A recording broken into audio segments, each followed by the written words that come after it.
छोट छोट कुनी पिलाଙ୍କୁ ଏବଂ संध्या सत्संग राम जयगुरु बहुत दिन इच्छा थिला गोटे सत्संग करने उपयोजना केन्द्र माध्यम बहुत थर उपयोजना केन्द्र भी सेमती आसिकी कहते आसी जो गोटे टीम से सत्संग करने गोटे सत्संग होता आमर से स्कूल में से उपयोजना केन्द्र प्रथम होता बेले आउ से कोविड भी आसला आ से जाओ से आज पूर्ण रूप से जाओ से आमरी टिके आमरी भितर कम रही जाता जहाँफल रही पार नाला किंतु बहुत भल लगुच आज सत्संग एवं समस्त को देखी आई जो सत्संग बर्तमान व्यापकता बर्तमान जो चली से विषय कौन कहि से ठाकुर कही विश्व में जेते अच्छी सहर नगरादि ग्राम प्रचार हेब सतनाम ए वर्तमान देखा जाउची सत्संग जो प्लावन छुटी वर्तमान सारा विश्व को व्यापिलानी कहीं ओडिशा कहीं वर्तमान आचार्य देव तो कहीगले जी दीक्षा है वर्तमान किंतु तुम आउ थे डीपी से जो मैंने सत्संगी से मैंने जीवे जो मैंने दीक्षा नहीं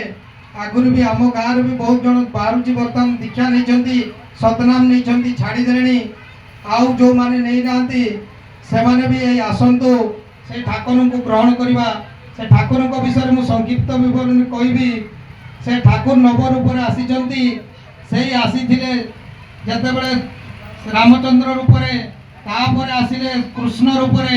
तापर आसिले बुद्धदेव रूप तापर आसिले यीशुख्रीष्ट रूप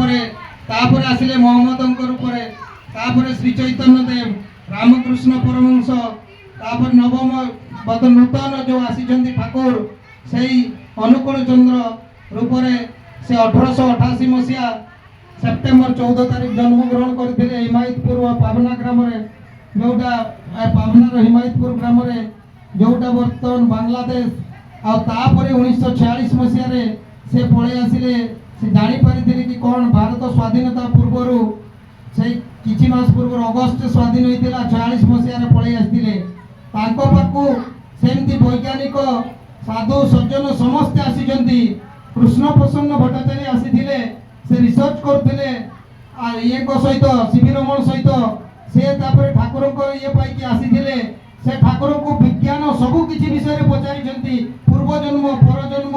आत्मा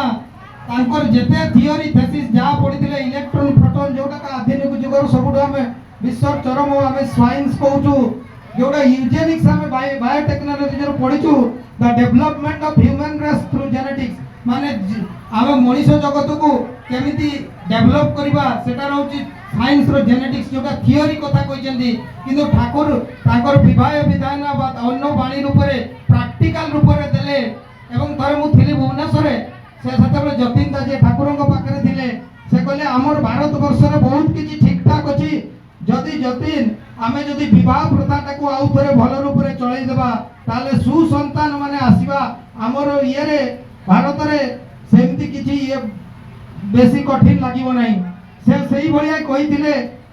सुभाष चंद्र बोस को ताको बापा मा जतेबे आनिथिले जे आसीथिले एठी ये को आनिथिले 1922 मसिया रे ठाकुर आसीथिले थरे पुरी को से 3 मास रहिथिले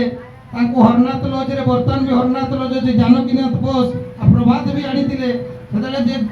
सुभाष चंद्र बोस भी पचार जंदी ए भारत स्वाधीनता पई ठाकुर कहले जहाँ पाई तुम भारत स्वाधीन करिया पई जाइछो सेमान को तुम ठीक करिछो कि चित्तरंजन दास को भी सही कथा कहिथिले नहले तो ए ट्रांसफर ऑफ पावर हेबो से इंग्रेज मानन को परे ट्रांसफर हेबो आउ गोटे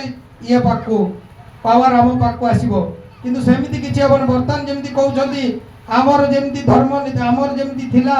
आगरो शासन नीति आमर जो शिक्षा पद्धति आमर विवाह संस्कार सबू किछि थिला ठाकुर कहले सबू साइंटिफिक जहाँ सत्य जुगर आम जो ऋषि मान विषय कहूँ सबू साइंटिस्ट थे आ जो भृगु ऋषि कहूँ भृगु ऋषि से सत्य जुगर लिखि जाइछन्ति समस्त जातक जी से वर्तमान से